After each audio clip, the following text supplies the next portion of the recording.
Alright,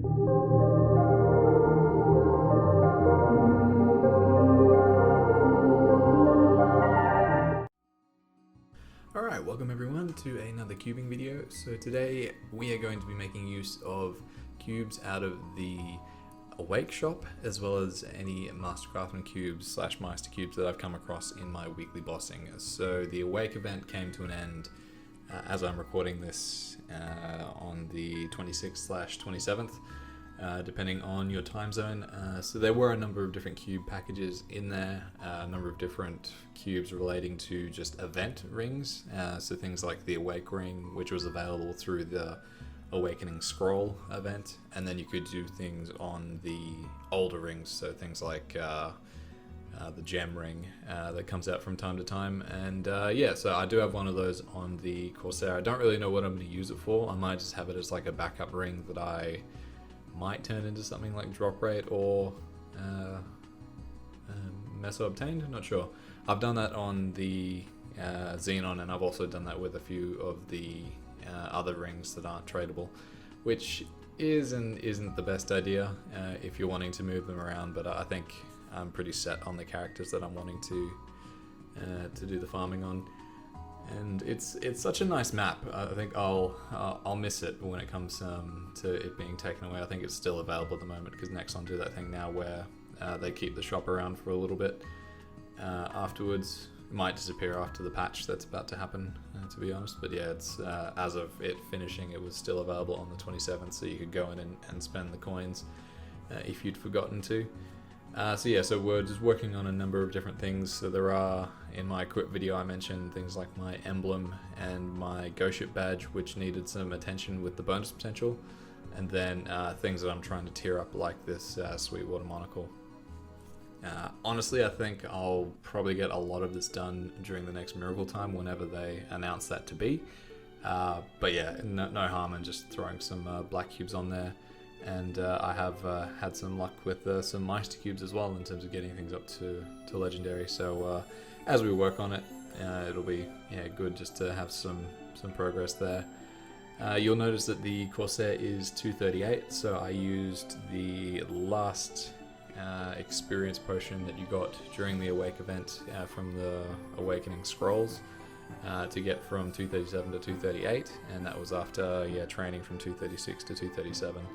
So I've just taken a little bit of a break at the moment. My goal now is just to push to get to 240 and then decide whether I want to keep training up to 250 now or just to wait for the level cap increase where they're reducing the EXP curve. I believe they're lessening it from I think 210 to 250 if I'm not mistaken, making it easier to make level 250s.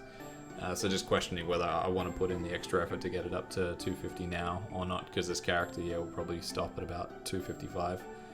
But yeah, I'll work it out when I get there, but at the moment I've just taken a little bit of a break to play some games that are on the Switch at the moment. So yeah, one that I've been playing quite a lot of, I've invested about 30 hours into it so far, is Octopath Traveler, and I'm loving it, to be honest. I think one of the things I mentioned in one of my videos probably towards the end of last year was like what I was going to do when Maple eventually goes away, and like being disappointed that I don't have anything to really reference it with. And while I feel like the classes available in Octopath Traveler are very generic in terms of the ones you've probably come across them in loads of different games, but I've really become attached to playing it, and I think the class structures are really cool, and a lot of it reminds me of the basic principles. Yeah, there we go, Legendary tier up. But the basic principles of what classes are available in Maple, like the Hunter class, Cleric, Warrior, Thief, and it's cool just to be able to play all of them, and it's a very, very Square Enix game. Like I can see a lot of similarities between it and games like Final Fantasy in terms of the way that the turn-based battle mechanics work and all that, and I'm really enjoying it. So I'm taking it a bit of a time. I don't really want to chew through all of it in one go. I'm just doing like an hour here, an hour there, just doing some grinding or working on the 8 different stories that intertwine themselves throughout the gameplay, so it's really cool. And then something else that I picked up that's not really normally me, but I've been spending a lot of time at arcades recently, because in Australia we've relaxed our COVID restrictions at the moment. We did go through a lockdown, just a temporary one earlier this month, but yeah, they've reduced the restrictions and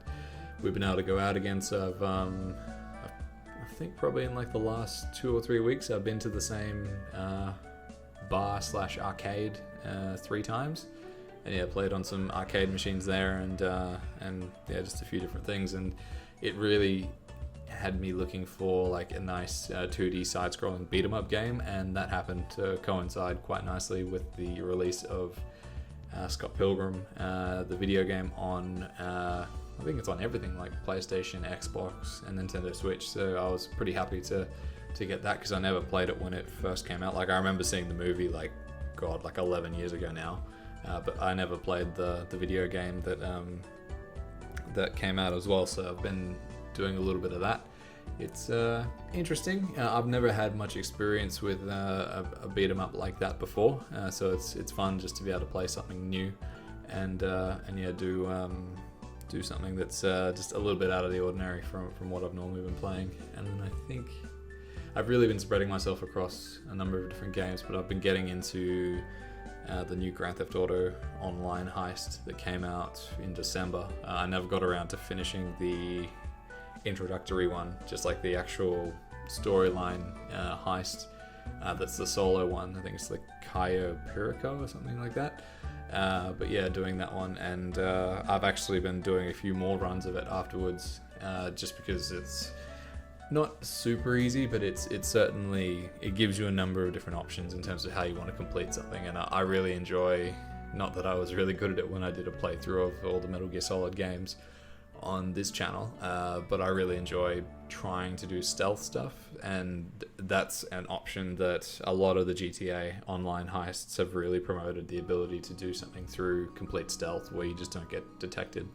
And yeah, that heist is great for that because it allows you, I think the option that I use, I go in via the submarine and then come up through the drainage system and then into the main compound, and then steal what you're supposed to steal, and then sneak my way out through the front door, just taking out a few of the guards and not getting detected, and then yeah, pretty much running back to the ocean and then swimming away and completing it. So it's fun to set up, and it's not I feel like it's not as long in terms of the setups as what the other heists have been, because I think I've been playing GTA Online since whenever it came out. Like I know the main game came out in 2013, but whenever online came out, which was like 2014, 2015, something like that, and surprisingly it's a game that I've never actually spent real money on. So yeah, I feel like I'm not sure if you can view how much online time you've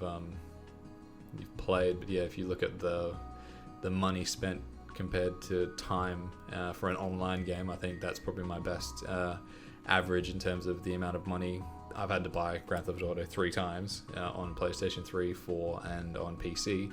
But if you take that out of the equation and then just look at the online currency factor that I have never bought a shark card, I think that'd be a pretty good low average compared to something like this game, even though yeah, I've got hours and hours and hours and hours of gameplay with Maple, so I think that would come out to a fairly low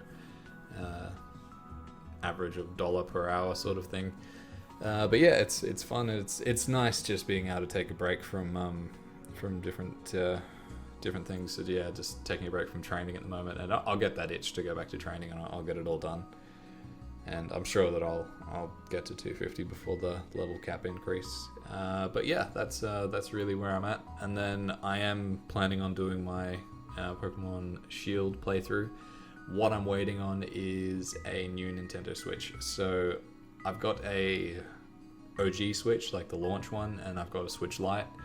And I'm wanting to move my Switch Lite account from the Switch Lite to a normal Switch, and I don't want to override what's already on my OG Switch because my partner plays on that one, and I don't want to override her save files. So then yeah, it was my birthday recently, so I decided to treat myself to the Mario Edition Switch. So I know there was a lot of hate out there for it because it was pretty much just like a red Nintendo Switch with a little bit of Mario theming with the blue Joy-Con controller. but I think it looked cool, and red's one of my favorite colors, so I was really happy to get just a different looking Switch compared to what's out there, even though you can customize the controllers and things like that. But yeah, so that's where we're up to with the cubing, so thank you very much for watching. We will continue to work on stuff throughout the year at different sorts of paces depending on what's on offer. There were lots of cubes on offer in this event. It was actually a really enjoyable event to just farm coins for and all of that. So thank you very much for watching, and I'll catch you guys in the next one. See ya.